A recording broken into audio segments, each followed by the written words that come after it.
Dear student, এবার আমরা আলোচনা করব রাইট ফ্রম ভার্বের 6 নাম্বার ম্যাজিক্যাল রুলস নিয়ে। তো চলো দেখা যাক। এখানে রয়েছে English speak all over the world. এটার মানে কি দাঁড়ালো? সারা বিশ্বে ইংরেজি বলা হয়ে থাকে। আচ্ছা, একটু খেয়াল করো তো, সারা বিশ্বে ইংরেজি কি নিজে নিজে বলা হয়ে থাকে? ইংরেজির কি তোমার মুখ আছে যে ইংরেজি নিজে নিজে বলবে? ইংরেজি কারা বলে? মানুষেরা বলে। তার মানে সারা বিশ্বে যত মানুষ রয়েছে তাদের বেশিরভাগ মানুষই কি বলে? সারা বিশ্ব জুড়ে ইংরেজি কথা বলে থাকে। এইটা বোঝাচ্ছে। তার মানে কিন্তু এই যে ইংলিশটা এখানে কি সাবজেক্ট না? তো এই সাবজেক্টটা কিন্তু এখানে আসলে অ্যাক্টিভ না। সাবজেক্টটা কি অ্যাক্টিভ? সাবজেক্টটা কি নিজে নিজে সারা বিশ্বে প্রচারিত হতে পারে? সারা বিশ্বে কিন্তু নিজে নিজে প্রচারিত হতে পারে না। তাহলে সাবজেক্ট যদি আমাদের অ্যাক্টিভ না হয়, তার মানে কি এটা প্যাসিভ সেন্টেন্স, অর্থাৎ এটা প্যাসিভ ভয়েস একটা সেন্টেন্স। তাহলে যদি প্যাসিভ ভয়েসের সেন্টেন্স হয়, তাহলে আমাদের কি করতে হয়?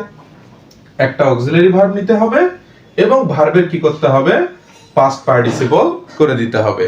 পাস্ট পার্টিসিপলকে সংক্ষেপে আমি V3 লিখেছি। তাহলে আমাদের রুলসটা একটু তোমরা দেখো।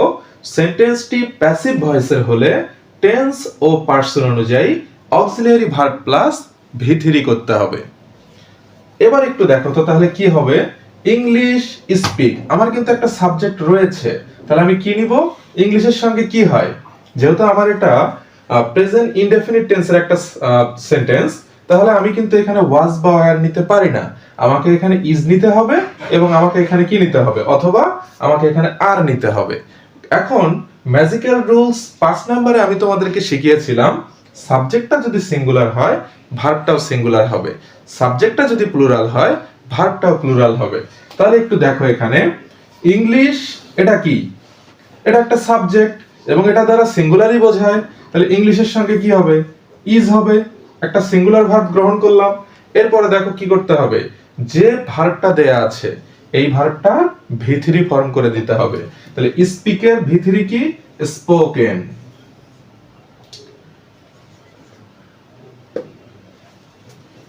আচ্ছা, তাহলে দেখো এখানে কি হবে? এটা হচ্ছে স্পোকেন। তাহলে English is spoken all over the world. এবারে একটু তোমরা দেখো 2 নম্বর যে সেন্টেন্সটা আমি লিখেছি, দ্য ওয়ার্ক ডু। তাহলে দেখো তো, কোনো একটা কাজ কি নিজে নিজে সম্পন্ন হতে পারে? কোনো একটা কাজ কি নিজে নিজে সম্পাদন হতে পারে? নিশ্চয়ই পারে না। তার মানে এখানে এমন কিছু ছিল যে কাজটি তার দ্বারা সম্পন্ন হয়েছে।